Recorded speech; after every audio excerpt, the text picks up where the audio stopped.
Proportion is a mathematical concept that compares two or more quantities in relation to one another.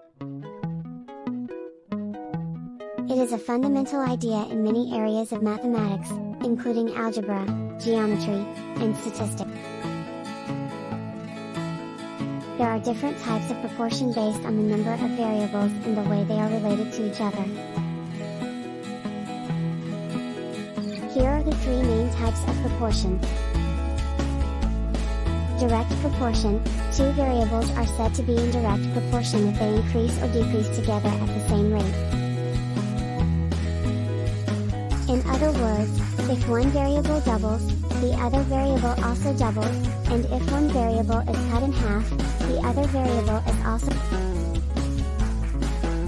For example, the relationship between the time taken to travel a distance and the speed at which the journey is made is a direct proportion. If the speed doubles, the time taken to travel the same distance will be half. Inverse proportion: two variables are said to be in inverse proportion if an increase in one variable causes a decrease in the other variable, and vice versa. In other words, the product of the two variables remains constant.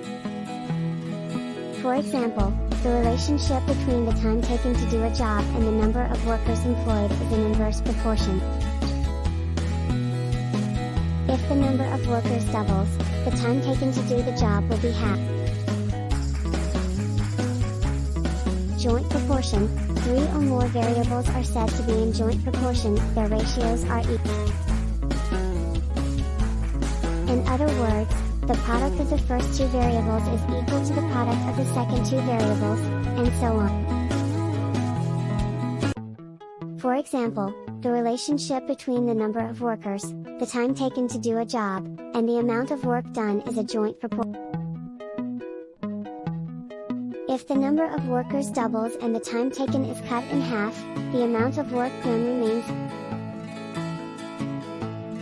Proportions are used in many real-life situations, such as calculating distances, speeds, time. They are also used in business, finance, and economics to compare ratios and determine the relationship between different variables.